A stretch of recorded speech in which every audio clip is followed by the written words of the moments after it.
sadece ülkemizde değil, bütün dünya üzerinde tabii aynı şekilde bütün öğrenciler, dünyadaki bütün çocuklar, bütün insanlık, bütün ülkelerdeki bütün insanlık bundan bu şekilde nasibini almıştı.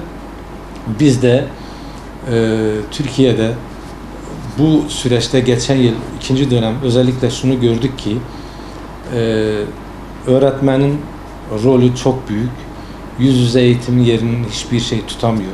Öğretmenin yerini hiçbir şey, teknoloji ne kadar gelişirse gelişsin, ister robotlarla olsun, ister teknik donanımlarla olsun, hangi teknoloji olursa olsun, eğitimin bir etkileşim olayı olduğunu, öğretmenlerin işte bu işin içinde duygusal olarak işte bir dokunuşunun çok etkili olduğunu, mutlaka bir göz temasının, göz iletişiminin, iletişimin bütün yönleriyle söz konusu olduğunda eğitimin kalıcı olduğunu ve eğitimin daha nitelikli bir eğitim verilebildiğini gördük.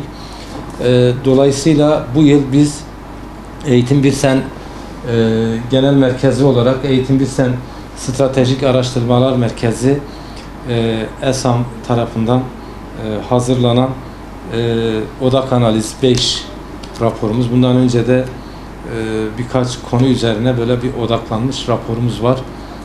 Burada COVID-19 salgınının gölgesinde eğitim, riskler ve öneriler raporumuzu biz hem Milli Eğitim Bakanlığı'na sunduk ve bütün dünyada şu an durum nedir? Bütün dünya bu süreci nasıl değerlendirdi? Uzaktan eğitimi nasıl yaptı? Bu konular üzerinde araştırmalarımızı yaptık ve bu raporun özeti şu: mutlaka yüz yüze eğitim yapılmalı. Uzaktan eğitimin birçok dezavantajlarının olduğu bu raporda rakamlarla ortaya konulmuş durumda. Yapılan tespitlerde bizim şu an dünya üzerinde güncel verilere baktığımız zaman Ağustos ayı başı itibariyle 109 ülkede 1 milyardan fazla çocuk okulların kapanmasından dolayı etkilenmiş durumda. Böyle bir pandemi ortamında mikrobun, virüsün her tarafa yayıldığı bir dönemde vatandaş şunu bekliyor. Sayın Bakanımız çok güzel cümleler kuruyor. Çok güzel program yapıyor, planlama yapıyor. Bunları söylerken hoşumuza gidiyor. Ama vatandaş şunu da söylüyor. Diyor ki biz bunları duyduğumuz zaman mutlu oluyoruz ama okullara baktığımız zaman somut bir şey göremiyoruz şu anda. Elazığ depreminde 30'a yakın okul binası yıkılmış ve şu an yerine maalesef bunlarla ilgili bir gayret görülmüyor. Bir kısmının temeli atıldı ama bunların bu eğitim öğretim yılına yetişmesi, bu okulların öğrencileri tekrar sınıflarında ağırlaması mümkün değil. Bu okul binaları bitecek, donanımları tamamlanacak, mefruşatları tamamlanacak. Daha sonra eğitim öğretime başlayacak. Dolayısıyla buna daha zaman var.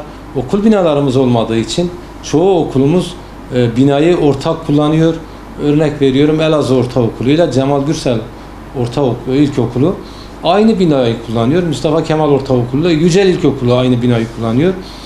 Ortaokullar biraz daha büyük olduğu için yaş olarak sabah devresini okulda kullanıyor. Öğleden sonra da ilkokullar kullanıyor. Şimdi bu kadar yüksek mevcutlu bir okulda 1800 mevcutlu Mustafa Kemal Ortaokulu ile 2000'e yakın mevcudu olan Yücel İlkokulu'nun aynı binada öğrencilerin aynı anda gelmesi mümkün değil.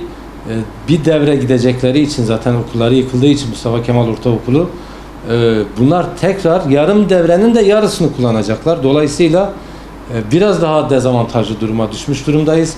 Burada tabii biz defalarca yetkilileri basın ve medya aracılığıyla göreve davet ettik. Bu çocuklarımızın, geleceğimiz çocuklarımız dediğimiz evlatlarımızın bir yılı elimizden kayıp gidiyor. Kaybediyoruz bir yıllarını. Bu yıl eğer bunlar yetişmezse önümüzdeki seneyi de kaybedecekler. Eğitimden mahrum kalacaklar.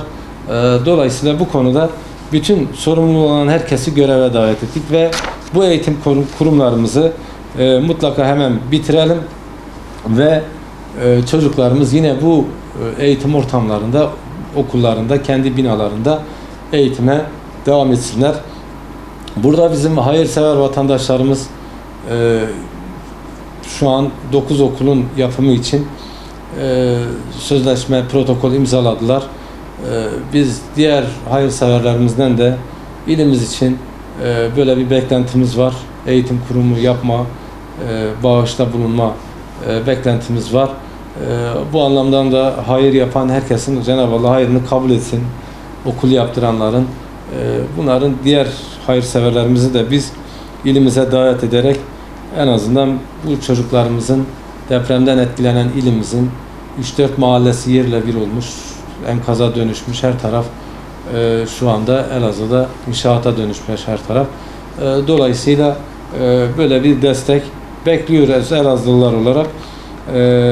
Bu anlamda okullarda en önemli nokta şu: temizlik ve hijyen malzemeleri sağlanmalı.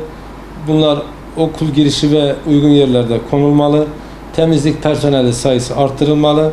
Temizlik ve hijyen malzemeleri konusunda sıkıntı yaşanmaması için okullara belli bir bütçe destek sunulmalı. Öğrencilerin zihinsel ve psikososyal refaha kavuşması için özen gösterilmeli. Onlar kısıtlamalar ister istemez çocuklarda bir zihinsel ve psikolojik stres, kaygı, korku gibi endişeler oluşturdu. Bunları da okulların açılmasıyla tekrar toparlanacağına inanıyoruz. Kaynaklar artırılmalı. Öğretmenlere de mutlaka destek sağlanmalı. Esnek ve ihtiyaca uygun müfredat yapılmalı. Telafi eğitimleri verilerek öğrencilerin öğrenme kayıpları mutlaka yerine getirilmeli. Okul terki riskine yönelik mutlaka çalışmalar yapılmalı. Bundan sonra da eğitim sistemi gelebilecek krizlere karşı hazırlıklı hale getirilmeli. Bizim şu an okullarımızda öğretmenlerimiz EBA üzerinden canlı ders anlatırken sistemin yeterli olmadığını ve sisteme giremediklerini sürekli şikayetleri geliyor. Dolayısıyla burada teknolojik anlamda bakanlık altyapısını sağlamalı. İnşallah bütün insanlık ve ümmet-i Muhammed en kısa zamanda bu hastalıktan kurtulur ve normal hayata döneriz inşallah.